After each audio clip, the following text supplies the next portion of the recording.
Hey y'all, my name's Chelsea McQuarrie. I'm here with Coach J, another mental performance coach, and we're just going to talk about why you need a mental performance coach and just getting into just a little bit of the notes that we would talk about together. So I'm going to go ahead and turn it over to Coach J and let him introduce himself and just a little bit of his credentials. Okay, cool. All right, thanks, Chelsea.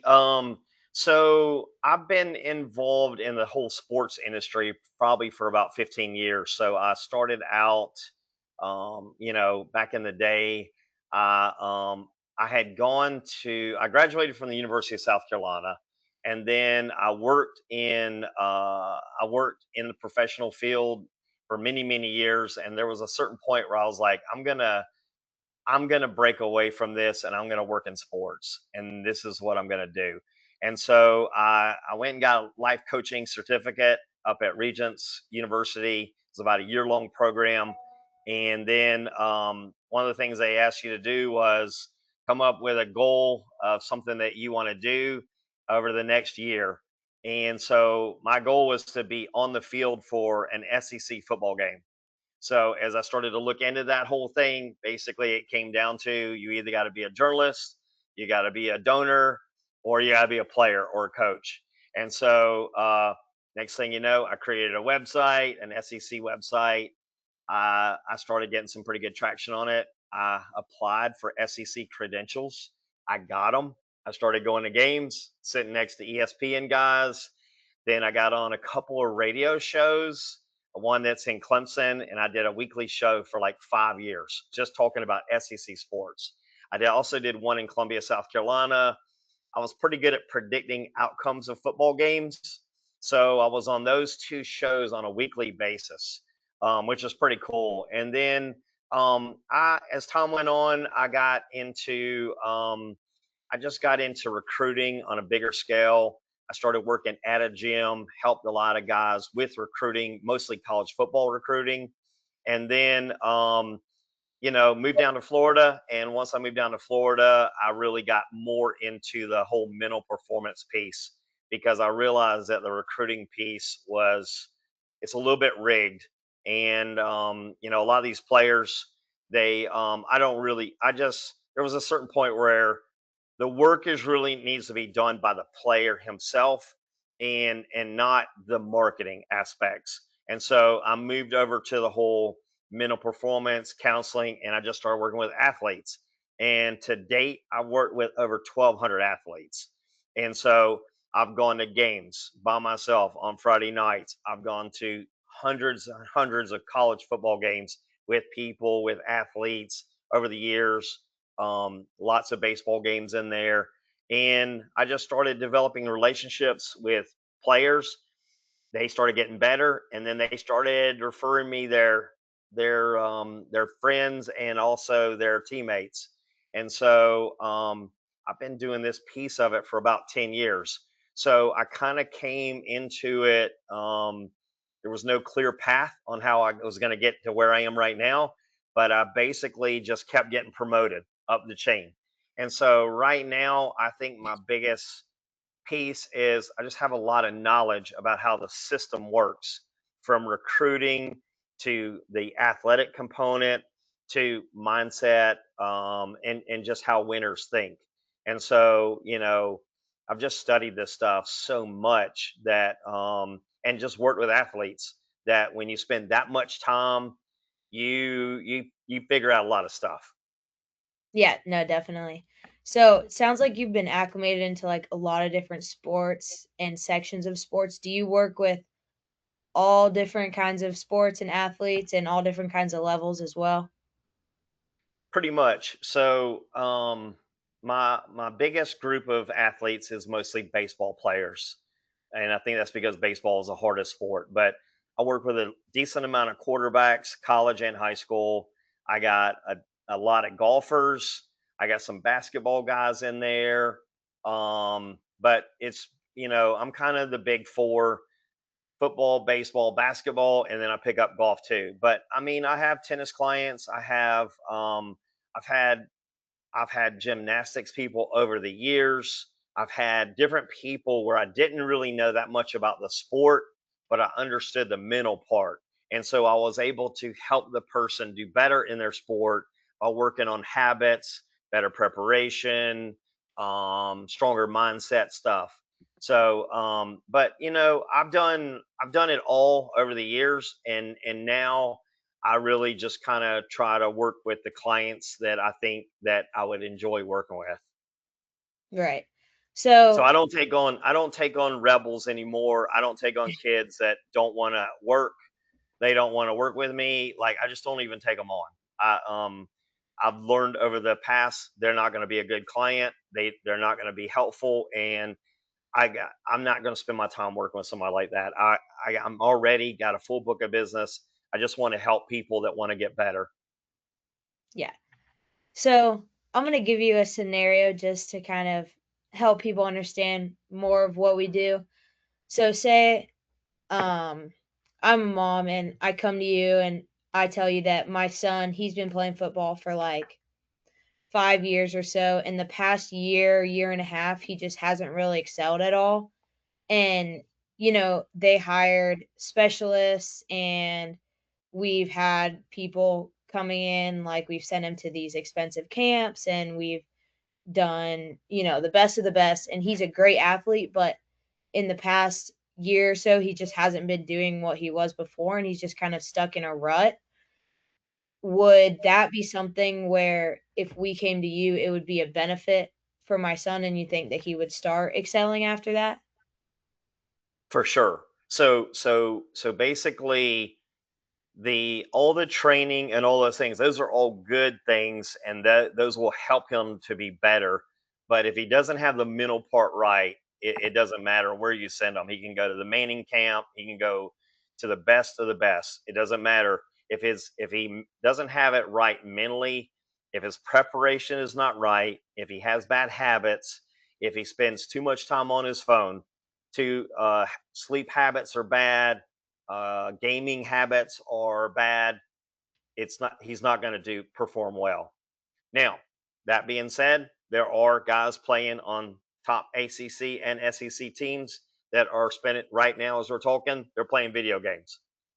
They also are 6'5", 245, and they got a little bit more margin. But when I would look at a person like this, I would look at every single thing. I would look at their height, their weight. I would look at their skills, and I would look at their film, and I would look at how good are they at their position. Do they need to go to a different position? Do they need to go to a different sport? But I'm going to look at everything across the board, and I kind of look at this like a person that goes to a mechanic and their car is not driving right. And they're just like, I don't really know what it is, but I've done everything I can on AI. We've washed the car, we've changed the gas in it, and now we got to drop it off at the mechanic. And the mechanic looks at it and he starts looking. He's like, well, your tires are just about worn out. Uh, you haven't had an oil change in 15,000 miles, so that's not working. But they just diagnose because of their experience very quickly what's wrong. And I usually know within. I mean, I get the applicants to fill out a long application. I read that, and I got a pretty good feel from that. I talk to the parents for an hour to kind of get a little bit of history from them, but then when I talk to the athlete himself, I know in the first 15 minutes, I know exactly what's going on. Yeah. Whether it be fear, bad habits, not working hard enough, um, girlfriend. I mean, it could be 100 things, The but list goes on. but I've heard them all. I've really heard them all. So but I think that this whole industry is really growing, and it's kind of like people that know about it, and a lot of people they're just out there struggling. And if they're struggling, they need help from a mental coach. That's just bottom line. Or they just need to quit the sport. But you can't just keep spending time and time and time again, money, dropping money for lessons and all this if the athlete's not getting better. Either he does it the right way and gets better, or do something else. Yeah, I absolutely agree. So you mentioned the mechanic analogy, and I realized on a point, um, where you mentioned how like the tires were getting tired and it needed an oil change and things like that. And a huge big part of, being an athlete right now and that a lot of athletes are struggling with is burnout. And I feel like that's probably most prevalent right now over anything. And so if you get a client that kind of tells you that they not necessarily they want to stop their sport, but just that they're feeling tired of it and they want something that'll kind of light the spark again, or they're not really sure what to do, is there a specific way that you would handle that with them? So, I mean, as a generic answer, I mean, I would look at any situation. I would look at a ton of evidence and what's recently gone on. I would try to build a book where I'm trying to understand what are the primary reasons. It could be the parents are driving it too hard. It could be the coach is a total jerk. It could be they hadn't played at all the last year. I mean, there's a lot of factors that I would look at, but you know, as a general rule, we all need balance. You can't do your sport 24 hours a day. You can't do it 7 days a week. You can't spend every waking moment talking about your sport and what's wrong with your sport. And these are things that a lot of people do. And so, I generally try to get the parents to back off a little bit when I first start working with an athlete so that I can get in there and kind of correct the situation.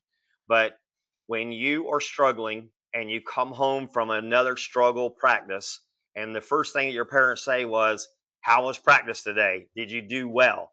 Did you pitch well? Were you throwing touchdowns?" When all this stuff is so performance based, it's going to be hard for the athlete to get out of that hole because all the expectations are here, and that's all they can think about. They can't get focused back on the process, doing the things required to get Yeah, it's better. just like rubbing salt on the wound at some Yeah, point.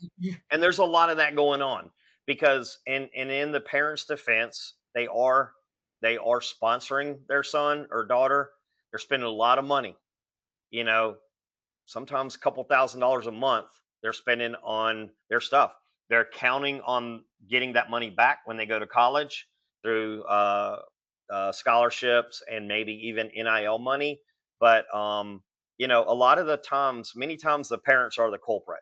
They're pushing way too hard, and a lot of these dads, I've had to tell them, you got to back it way down. Like she's a good athlete, she's doing all the stuff, but you got to back it down. Right. And they'll back it down for a little while, but then I have to kind of work on the athlete on how to deal with dad, you know. So I mean, every situation is different, but from my side of it, everything has the ability to be fixed as long as people can be reasonable and logical and they're willing to work on it. We can fix the problem, but it might mean that some people's roles got to change in the process. Right.